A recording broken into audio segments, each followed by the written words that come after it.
What's up, Gooners? Welcome to the Arsenal Desk. New channel. Created the channel for fans, for positive fans. I want to really dial down on the word positivity because I've seen a lot of slander on social media for a couple of players, and that's the reason why I created the channel.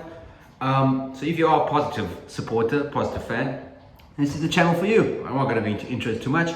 I'm your boy Jay, and the first thing I wanted to talk about in today's video was the absurd MLS All Star challenge, I think it was, which took place as early hours of this morning. Not sure if any of you guys watched it. I'd love to hear if you did, so drop down some comments there. I'd love to know what sort of things happened there. I just caught a bit of a review of what happened, and the first thing that stuck out to me on social media was the slander Kai Havertz was getting. Poor bruv can't catch a break at Arsenal. I will say, besides the season, you've probably never even heard of the MLS All Star Challenge. Let's be honest, guys. It's nothing, okay? It's little drills where people are shooting, trying not to get injured, trying not to hurt themselves, overexert themselves. Because I saw, like I said, I watched the review of it. No one even broke a sweat, you know? At the end of the day, Arsenal won. Just so, by the way, against the MLS All Stars. A league that isn't really that strong. I mean, if you've got Benteke in there, and I know I'm not being negative, but Benteke is in there. I mean, he couldn't find a fairy club in England. So yeah, I think the criticism of Kai Havertz is just totally absurd. He's literally played one friendly in Nuremberg, which just doesn't count. You know, he's had probably 3 or 4 training sessions. So yeah, I expect big things from Kai. I would say you can mark this day right now. I expect Kai to get at least 15 goals and assists next season. I think he'll be an integral part of our team. I think there's a reason why teams like Bayern, Real Madrid were looking at Kai. Maybe not for the money we ended up spending on him, but they were looking at him. And if Real Madrid is looking at you, or Bayern Munich, bar a few players have gone to Bayern in this past decade or so, one of them being Choupo-Moting Jr. No, I'm just kidding. But there's a reason why people are looking at Kai Havertz. He's an absolute, star of a player. He's a great player. He was hyped up to be the next wonder kid a few years ago at Leverkusen. So yeah, I think just give Havertz some time. He'll probably grow on you, not like the new away kit, but we'll get into that a little bit later in the video. That I think is just stupid. Like, give the guy a chance. Let's see him tonight. I think tonight he'll play a big part in the MLS All Star match, the actual match. I'm looking forward to that one. I'm going to stay up for that one. Let me know who else is going to stay up, because I think it's 2 a.m. UK time or 1:30 a.m. UK time. So yeah, mate, it's going to be a tough one, especially with kids, Normally at 11 p.m. I'm out for the count with my 4th dream. So yeah, but I stay up. I especially now that we starved of football, starved of Arsenal, I'm going to stay up. I'm going to watch the game. I thought I'd go into the game because it's going to be quite interesting, because I think the first training session in the US, Declan Rice plays for Arsenal, mate. Declan Rice is a gunner, just so by the way. I'm like a little kid. Every time I see Declan Rice, it feels like it's the first time I'm seeing him in an Arsenal kit. Like, I just stare at him. Honestly, this signing, I don't think a lot of Arsenal fans understand how big of a signing Declan Rice is. Not for the fact that we've just competed with Man City for a signing, or the fact that we spent 100 million on a signing, but he's the type of signing that really elevates the team. It's not where we were just like in the mid-market before. Like, we were looking at the top of the range. Not even Caicedo's at that. No disrespect. I know a lot of fans like Caicedo, but Caicedo's a little bit, he's a bit below a Declan Rice signing. Declan Rice is the sign we could have made this season, honestly. So yeah, I'm really stoked about that. But I think we're probably going to see Rice in a bit of action. I wouldn't be surprised if we saw him come on for like the last 15, last 10 minutes, last 20 minutes maybe. So I'm really excited. And that's the reason why I want to stay up, because I want to witness Declan Rice firsthand, The next thing I want to check is Julian Timber will probably get some minutes as well. It would be interesting to see where the boss plays him at right back, centre back, maybe even in midfield. Because I think leading up to it, now that we've got all these preseason games coming up, it'd be great to find a position where Timber could play unexpectedly. You know, when you play a team that have sort of, you know, they think they know how you're going to play, you think they figured out your system, and you drop Julian Timber into center midfield, perhaps, you know, that would be great. I think last season, from game 1 to the last game of the season, we basically knew exactly what team was going to be on the field and how they would play. And having that unpredictability, I feel, would be major for Arsenal this season. It's what Pep Guardiola does every season. I think last season is a great example. At the start of the season, he played traditional, you know, his traditional way. And then after the World Cup, he just stopped playing right backs and left backs. He just played a four line of centre backs, which was, you know, people just didn't know how to deal with it. No team could deal with it. And as much as John Stones was really doing well in midfield, I thought Nathan Ake and Manuel Akanji, 17 million from Dortmund, was absolutely amazing at right back for like half of the season. So I think it would be good for Arteta to experiment, because the players we've brought in are utility players. They don't have a set position. Julian Timber is as good a right back as he is a centre back. Same with Ben White. Same with Kai Havertz. He can play across the front three. He can play number 10. He can play number 8. He's so versatile.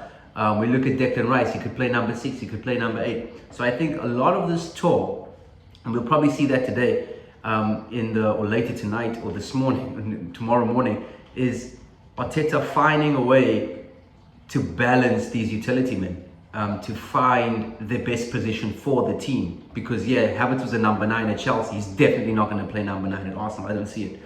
Maybe a false 9, maybe off the right hand side, because he is left footed. People forget that. Maybe as an 8, maybe as a 10.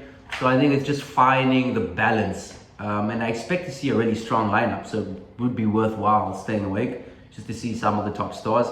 I expect Timber to play, like I said. I expect Rice to get some minutes. I expect to start to see Saka, Odegaard, Jesus, the usual suspects. Probably be a toss-up between Eddie and Flo. I'd love to see Balogun score. We'll get that into a little bit later into the video about outgoings. And I think we will be playing in the away kit, if I'm not mistaken. I know how I feel about the kit, mates. I don't feel how I feel about this kit, guys. Honestly, I buy every kit. I don't care if the kit's nice or not. It's just supporting my team. And I feel like I should buy it now after they spent £200 million. You know, I want to try and give back to my team. I want to try and give back to my club. But this kit, oh man.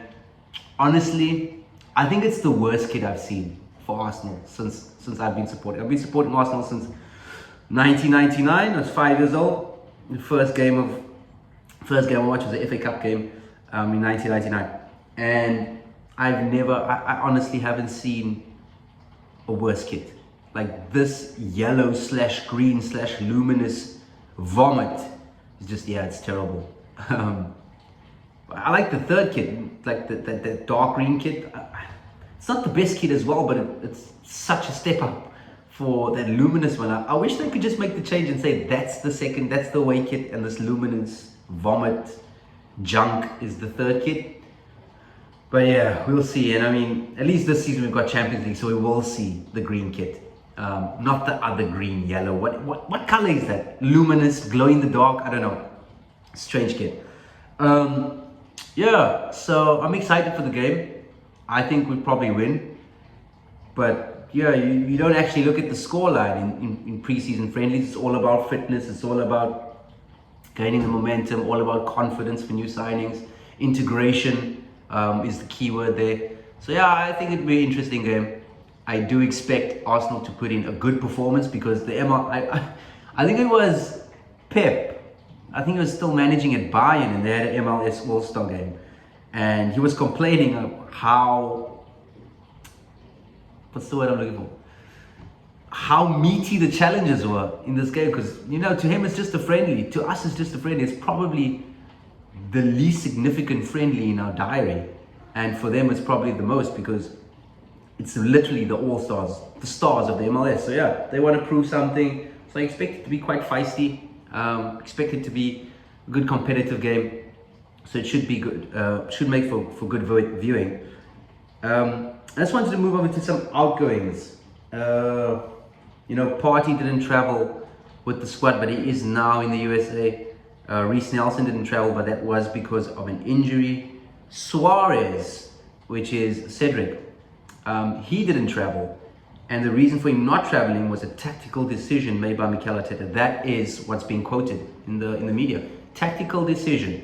So I fully expect for Cedric to be out of the club at the start of the campaign. There's just no way back for him. We've got 3 right backs, all at a really high quality, and no disrespect to Cedric. When he came in, he did a good job for us. But Arsenal's outgrown that phase now. We've pushed up, we've pushed on.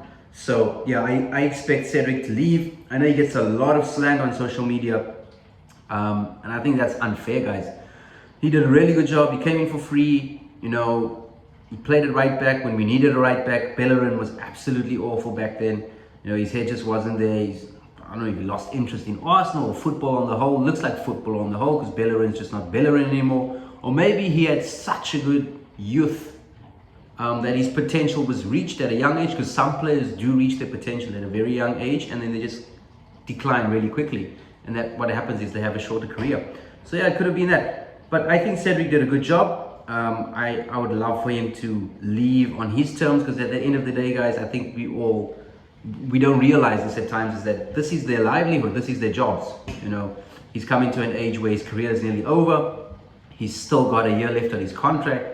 So if he feels he wants to stay put and just sit on the bench, that's his decision. It's got nothing to do with you. It's not your contract. You are not at Arsenal.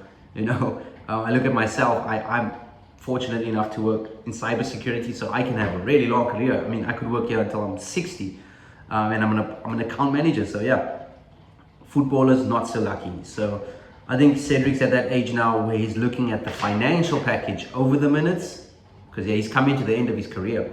So makes sense for him to leave, but it would take the right package. So we'll see. There's been a lot of clubs this morning that have come out or in the media and said that a lot of clubs are looking at him. Valencia, Sporting, a couple of clubs in the Premier League. So I do think that one will go through. The interesting one was Partey. I saw a lot of fans saying, we should get rid of Partey now. And that's just absurd, absolutely insane. If Arsenal want to challenge Man City, like actually challenge Man City to the last day of the Premier League, not like last season where we tailed off after 30 games, to the last day, you need Thomas Partey. You can't just have Declan Rice and Jorginho, unfortunately. Just imagine going away to the Etihad with Thomas Partey and Declan Rice in midfield. Absolutely amazing. You've got control, you've got defensive stability. Going to Anfield with those two. I mean, if you were 2-0 up at Anfield and you had those two there, chances are you probably win the game. 2-0, worst case scenario, 2-1. So I think Partey has to stay. I don't get why some fans are saying, we should sell him. I understand from a business point. Yeah, he's over 30, 2 years left on his contract. If big money comes in now, then yeah, let him go. But I wouldn't actively try and push Thomas Partey out. Up until the 31st game of last season, he was the best CDM in the league. I would say that with a gun to my head. Thomas Partey was the best CDM in the Premier League last season until the 31st game of the season.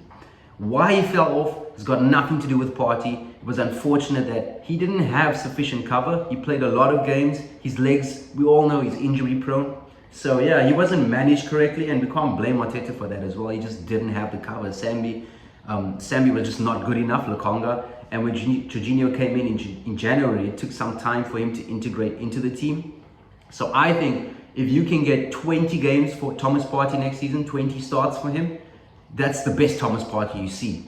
Because his minutes are managed, his fitness is managed.